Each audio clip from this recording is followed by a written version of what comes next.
Welcome back to Hi Guys, it's your boy BDR and I'm back with another AQ Roads video. Now today we're going to be talking about, this new Hollowborn endgame class that's going to come in 3 weeks. Arctics, they updated their calendar, so if we scroll down all the way to June 27th, Friday, June 27th, click right here, we are going to have a new Ultra Boss plus a class. Now then, we're going to have a new endgame class. Finally, we're going to get the endgame class for Hollowborn. That's what fans have been asking for a while. We got, Chaos with Chaos Avenger, Nation with Void High Lord, Legion with Legion Revenant, and Darkon with Arcana Invoker. So now we're gonna get one for Hollowborn. Now, in this video, I'm gonna be talking about, the major things you should be prepping, should be stacking up in advance, in advance to the 27th, because that's when the new Ultra Boss and the class comes out. So that way, when the 27th comes, you at least have at least a decent amount of resources, so your farming experience doesn't have to really take a while. I understand. Disclaimer: this is my opinion on what stuff you need to get. Some of the stuff might be facts, opinion. If you agree with the choices that I'm about to say in this video, comment section right there. And if you believe there's anything that I missed about Hollowborn, a Hollowborn item that you think I missed, comment sections right there. So yeah, with every endgame class, you have to basically complete, a certain part of the Hollowborn of each story. In this case with Hollowborn, I'm pretty sure you have to complete at least majority of the Hollowborn story or complete all of the Hollowborn stories. And you have to be at least level 80. That's what I'm just saying. Level 80 is where endgame begins. You basically have access to all the maps. Truly at level 75, but with each of these, ultra bosses, they want you to be at least level 80. So, if you're not level 80, you might as well just start, getting them experience boosts and head down to Ice Storm Under and go crazy or do ultras. So yeah, let's get started with the first major requirement. Alright people, let's start off with our first major requirement. This is basically the blatant obvious requirement. You're gonna need, Lay's Hollowborn contract. This is required for every single, Hollowborn endgame grind, whether it be Hollowborn Paladin, Doom Knight, Chaos, Legion, etc. You need the Pretty sure you're definitely gonna need 1000% need Lay's hardcore contract. You need to be at least level 65 to even accept the quest. Hey guys, Fallen Souls from the Undead Paladin and / Doomwood. Go to Academy to make the Soul Potion and Humans in Noxus Tower, and you could have the Hollowborn contract. So yeah, guys, it is required for every single Hollowborn endgame requirement. And since this new class is an endgame class, so you're definitely going to need to grind, Lay's hardcore contract. It shouldn't really take that long, but without Lay's hardcore contract, I'm pretty sure you probably can't even access some of the stuff that's probably going to be needed to merge to get the class, alright? So there's that. Alright then, let's talk about the next major requirement. Alright, let's start off with the next, requirement I think is going to be basically needed is Hollowborn rep. Because when you look at, Chaos Avenger, they required you to have rank 10 Chaos and rank 10 Chaos Milita. Well, since that Hollowborn is the next endgame class, it's definitely going to require you, or definitely require an item, a miscellaneous item that requires, rank 10 Hollowborn. So I would recommend, with the remaining weeks that we have left, is to grind the Hollowborn rep. How to do that? You can, / join Neo Fortress and, grind that entire story with a rep boost or rep boosting items. You can also join Shadow Realm, and you could actually talk to this chick right here, and you can actually, complete her quest for Hollow Souls, which we'll get into in a moment. Just, get the seeds, flex it, kill some of the monsters there to get, the Hollow Souls and the Hollow, rep. So that's pretty much it for Hollowborn rep. You got to make sure to get that to rank 10, because I'm pretty sure it's definitely going to require a miscellaneous item that's going to require rank 10 Hollowborn, similar to kind of like, Chaos Avenger and Sovereign of Storms, where they required rank 10 in their respective factions to get the miscellaneous item. Alright then, let's move on to the next important step. Alright then, so the next major requirement that they're definitely going to ask you for is Hollow Souls. Hollow Souls. So you're definitely they're probably going to ask for the max stack of 2,500 or probably 2,000.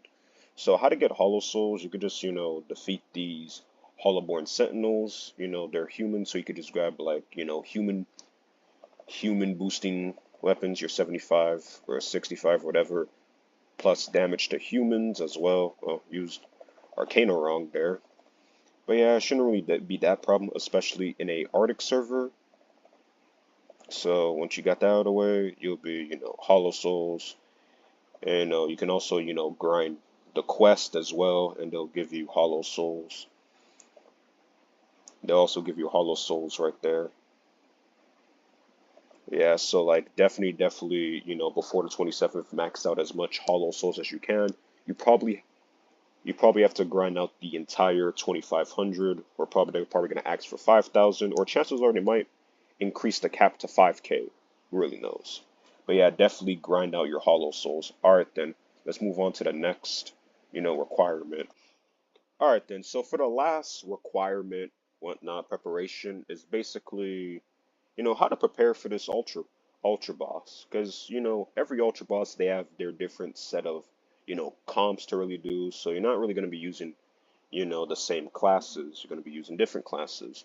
Maybe wondering, people probably theorizing, thinking about what type of boss it could be. It could be like a platform boss.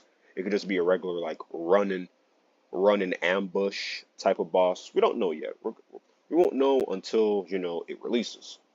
So people are probably wondering what classes we're going to use. Are we going to use the same four classes? Well, to really help, I'm going to summarize, the most popular options when it comes to ultra bosses. So we have Arachnomancer, maybe not as popular as the rest on this list, but Arachnomancer paired up with other classes that could do DLTs, such as, Dragon of Time, Legion Revenant. It could boost up DLTs, paired up with Quantum Curly, some nice overpowering DLTs, damage over time. Then we have Arcana Invoker. Arcana Invoker is a good DPS option. Sure, it takes a while to ramp up all the way to the world, but when it does, it basically becomes an unstoppable monster. Then we have, Arch Paladin. Its role, tanky support, or with one of the best heals in the game. We have Chaos Avenger, which is usually the main line of DPS when it comes to ultras. Its damage, the debuffs that it offers is just, the endurance it has at the start is just the best DPS option you kind of have when it comes to ultras, and or at the very least, the most reliable DPS class when it comes to ultras. You have Chrono Shadowhunter, which is, a pay to win flex option. Well, it is good, you have to make sure, Lambit is on or full luck, to really like maximize HP and, still get those crits off.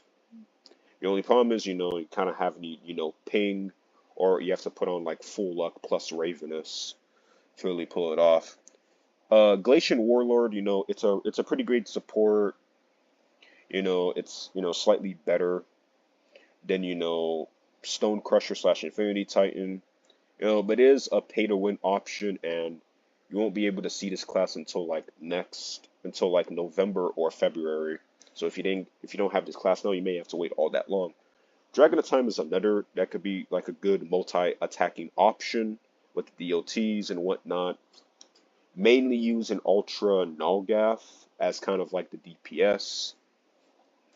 Especially if there's not a Chaos Avenger present.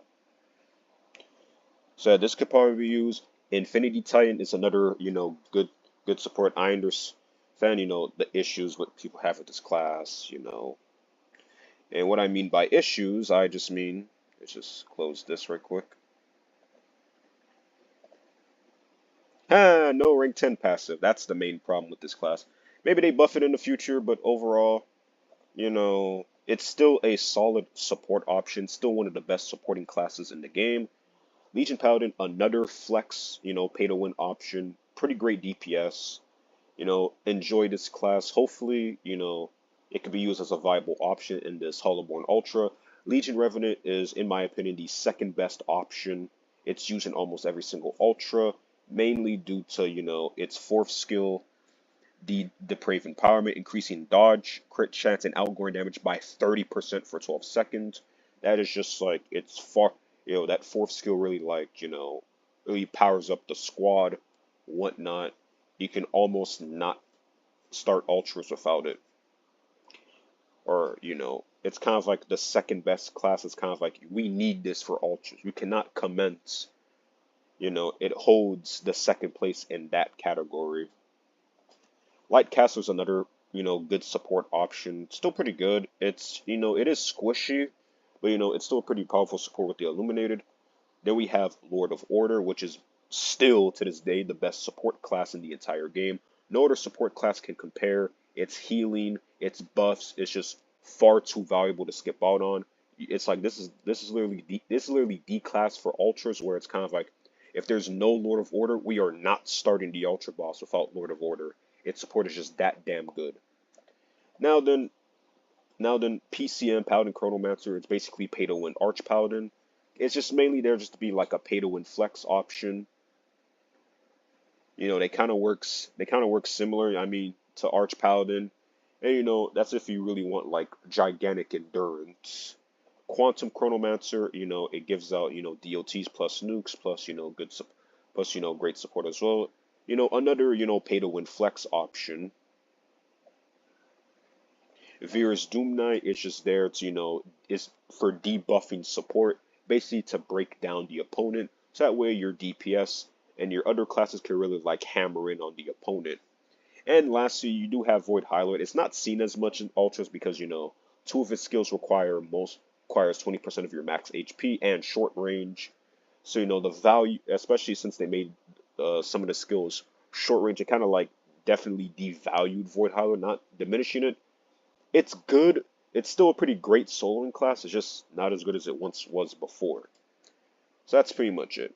If you're wondering what classes to use, those are most likely the most popular options for ultra bosses right there. Those classes that I just showed you right there. And one last thing.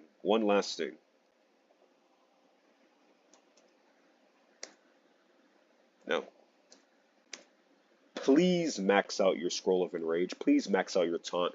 But no one wants to be there on a night of like June 27 beyond and like, oh, what's taunt? What's taunt? What's taunt? What's taunt? What's taunt? It's like, come on, guys, just stack it up.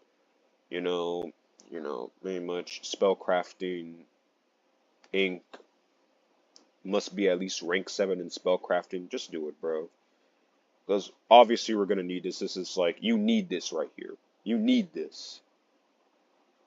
This is like tied up with Lord of Order with kind of like the Ultra doesn't start until you have that.